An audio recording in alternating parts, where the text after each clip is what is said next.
नमस्कार मित्रों, मैं डॉक्टर आलोक चांटिया AIRONDF चैनल पर आपका स्वागत करता हूं। आज बात करते हैं लिंग परिवर्तन से जुड़ी समस्याओं की। लिंग परिवर्तन एक ऐसा लोकप्रिय मुहावरा होता जा रहा है जिसमें हर व्यक्ति अब जैसे कुछ दिन एक जगह रहने के बाद घूमने चला जाता है, उसी तरह से अब वह लिंग परिवर्तन के प्रति बहुत संवेदनशील हो गया है और इस पर मुहर लगा रहे हैं हमारी न्यायपालिका। अभी कुछ ही दिन पूर्व उत्तर प्रदेश के इलाहाबाद उच्च न्यायालय द्वारा नेहा सिंह के प्रकरण में यह आदेश उत्तर प्रदेश सरकार को दिया गया कि वह जेंडर स्फोरिया की समस्या से ग्रस्त जब हैं तो उनको लिंग परिवर्तन की अनुमति दिया जाए। यहाँ पर समझना यह आवश्यक है कि यह जेंडर स्फोरिया होता क्या है। जेंडर स्फोरिया एक तरह का आनुवांशिक विकार है जिसमें आप जो होते हैं वह वास्तव में अंदर से अनुभव नहीं करते। जैसे आप दिखाई तो दे रही हैं कि आप महिला हैं, लेकिन आपको अपने अंदर हार्मोनल विकृतियों के कारण अंदर से ऐसा महसूस होता है कि आपके कार्य प्रतिक्रियाएं सभी कुछ पुरुष की तरह हैं और उसके कारण आप अपने को सामान्य नहीं पाते हैं। इस स्थिति में नेहा सिंह नाम की एक महिला ने जब उत्तर प्रदेश में हाई कोर्ट की शरण ली तो हाई कोर्ट ने इसे गंभीर माना और इसे भारतीय संविधान के अनुच्छेद 21 में गरिमापूर्ण जीवन का एक सबसे महत्वपूर्ण कड़ी माना। उसके मानवाधिकार की सुरक्षा के लिए उन्होंने माना कि यह एक ऐसा विकार है जो खतरनाक हो सकता है, क्योंकि जो व्यक्ति अंदर से वो है ही नहीं, जो वह दिखाई दे रहा है, तो वह समाज के लिए घातक हो सकता है। और इसलिए नेहा सिंह को इस बात के लिए कोर्ट से राहत मिली। लेकिन अभी यह राहत थमी नहीं थी कि उत्तर प्रदेश पुलिस विभाग की 5 महिला सिपाहियों ने, जिसमें से एक गोरखपुर की हैं और बाकी गोंडा और सीतापुर की हैं, उन्होंने भी अर्जी देकर कहा कि मुझे भी लिंग परिवर्तन कराना, हमें पुरुष बनना है। अब यदि ये लोग जेंडर स्फोरिया की समस्या से पीड़ित हैं तो निश्चित रूप से इनके अधिकारों की सुरक्षा होनी चाहिए, इनके मानवाधिकार की सुरक्षा होनी चाहिए। संविधान के अनुच्छेद 21 में गरिमापूर्ण जीवन जीने के मौलिक अधिकार इनके लिए स्थापित होने चाहिए। और यह केवल हाईकोर्ट की बात नहीं है, भारतीय विधिक प्राधिकरण की चाहे बात हो, चाहे सुप्रीम कोर्ट द्वारा दिया गया जजमेंट हो, सुप्रीम कोर्ट में भी जेंडर अधिनियम सुरक्षा अधिकार एवं सुरक्षा अधिनियम 2019 की धारा 15 में जो जेंडर स्फोरिया की समस्या है उसको गरिमा से जोड़कर सुप्रीम कोर्ट ने देखा है, उसे माना है कि यदि कोई ऐसे हार्मोनल डिसबैलेंस के कारण अपने अंदर वह लिंग पाता है या उस लिंग की अनुभूति पाता है जो वास्तव में दिखाई नहीं दे रहा, तो उसके अधिकारों की रक्षा होनी चाहिए, उसको लिंग परिवर्तन का अधिकार मिलना चाहिए।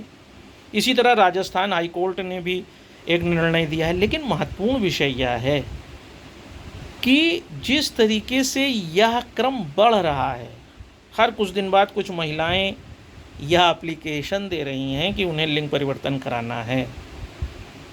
अगर वह विकार का मतलब जेंडर स्फोरिया के विकार से पीड़ित हैं तब तो समझ में आता है, लेकिन यदि वह स्फोरिया से पीड़ित नहीं है और यह कहते हैं कि समानता के अधिकार पे जब एक को यह अधिकार दिया गया तो यह मेरा भी मौलिक अधिकार है, तो यह एक विषम परिस्थिति होने जा रही है। क्यों होने जा रही है उसका सबसे बड़ा प्रमाण सुनिए। अभी कुछ ही दिन पूर्व संसद में भारतीय नारी शक्ति वंदन अधिनियम बना है। अब सरकार ने कहा है कि इससे महिलाओं की लोकसभा और राज्य में जो संख्या है जो अभी तक निर्धारित थी आरक्षित क्षेत्रों में SC ST के लिए, वह बढ़कर 181 हो जाएंगी। लेकिन खुदा न खास्ता आपने जिन्हें महिला उम्मीदवार बनाकर उन क्षेत्रों में खड़ा किया है वो बाद में कह रही हैं कि हमको जेंडर स्फोरिया से अपने अंदर एक अलग अनुभूति हो रही है और हम महिला नहीं रहना चाहते, पुरुष बदलना चाहते हैं। उस समय में उन आरक्षित सीटों को जिस पर अब महिला ही लड़ सकती थी, अब वहाँ पे वह ऑपरेशन कराने के बाद, अपना लिंग परिवर्तन कराने के बाद पुरुष हो जाएंगे। तो क्या वह अब लोकसभा सीट पुरुष के हाथ में रहेगी या उसे शून्य मानकर फिर से महिला को दिया जाएगा और उनकी लोकसभा सदस्यता खत्म कर दी जाएगी। एक सबसे बड़ा प्रश्न यह है। दूसरा यह है कि सरकार पूरे भारत में और केंद्र सरकार समय समय पर महिलाओं के लिए ड्राइव चलाती हैं नौकरियों के लिए। अब ऐसे में यदि महिला के लिए ड्राइव चलाई और 100 पद महिलाओं के द्वारा भरे गए और 100 ने ही कुछ दिन बाद कहा कि उन्हें जेंडर डिस्फोरिया से वो पीड़ित हैं और अपना लिंग चेंज कराना चाहती हैं और वो लिंग गरिमापूर्ण जीवन के लिए चेंज भी करा लेंगी। अब ऐसी स्थिति में जो 100 पद रिक्त थे और जिस पे उन्हें नौकरी मिली थी, उस नौकरी हुए रिक्त पदों को रिक्त माना जाएगा या नहीं माना जाएगा?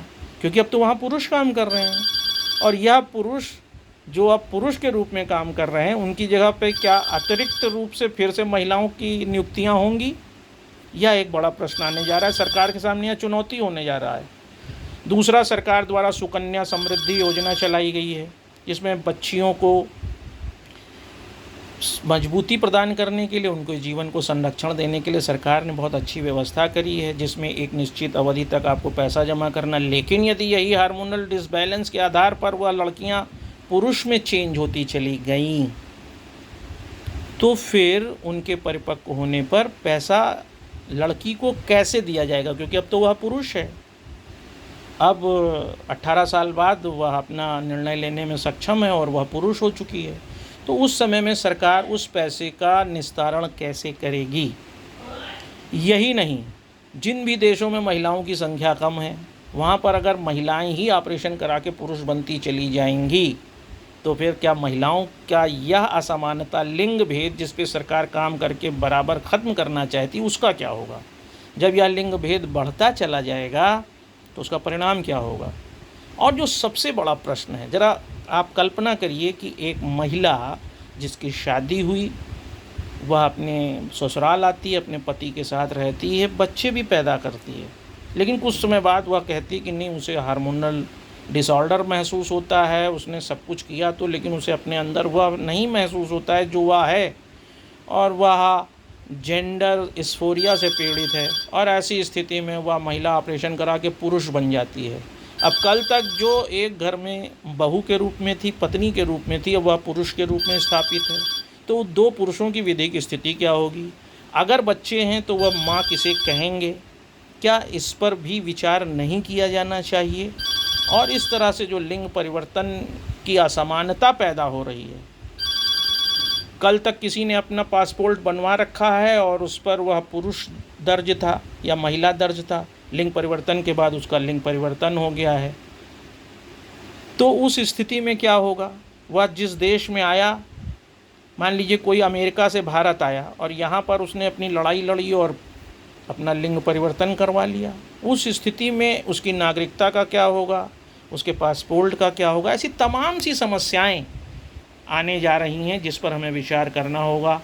और इसलिए भी विचार करना होगा कि केवल एक विकार, हार्मोनल विकृति, जिसमें जेंडर डिस्फोरिया के अंतर्गत लोग ऑपरेशन करा कर अपना चेंज करा सकते हैं, या उनका मौलिक अधिकार है या उनका मानवाधिकार है। अखिल भारतीय अधिकार संगठन ऐसे लोग मानवाधिकार की स्थापना के लिए काम भी करता है। लेकिन इस मानवाधिकार की स्थापना से क्या एक अंधी दौड़ तो नहीं शुरू होने जा रही है? इस बात का कैसे संचालन होगा, कैसे गणना होगी, कैसे परिमापन होगा कि एक महिला जो जेंडर डिस्फोरिया से अपने को ग्रसित कहने लगी और उसे अपने अंदर से ऐसा महसूस हो रहा है कि वह नहीं है जो दिखाई दे रही, उसको कैसे जाना जाएगा? क्या इसके लिए कुछ वैज्ञानिक पद्धतियाँ खोजी जा चुकी हैं? उसके बाद उनको आसानी से जेंडर चेंज कराने की अनुमति दी जा सकती? इन सब पर बहस करना ज़रूरी है, नहीं तो यह बात समझ पाना मुश्किल होगा कि एक व्यक्ति अपने जीवन काल में कब पुरुष था और कब स्त्री हो गया, या कब स्त्री था कब पुरुष हो गया। और इससे देश के जनसंख्या अनुपात में, लिंग अनुपात में, विवाह में, परिवार में, नातेदारी में, सभी चीज़ों में एक गंभीर समस्या पैदा होने जा रही है, जो एक सामाजिक विचलन भी पैदा कर सकती है। इसलिए इस हार्मोनल विकृति पर कठोरता के साथ कानून बनना चाहिए। इस हार्मोनल विकृति की जांच के लिए पैमाने बनाए जाने चाहिए।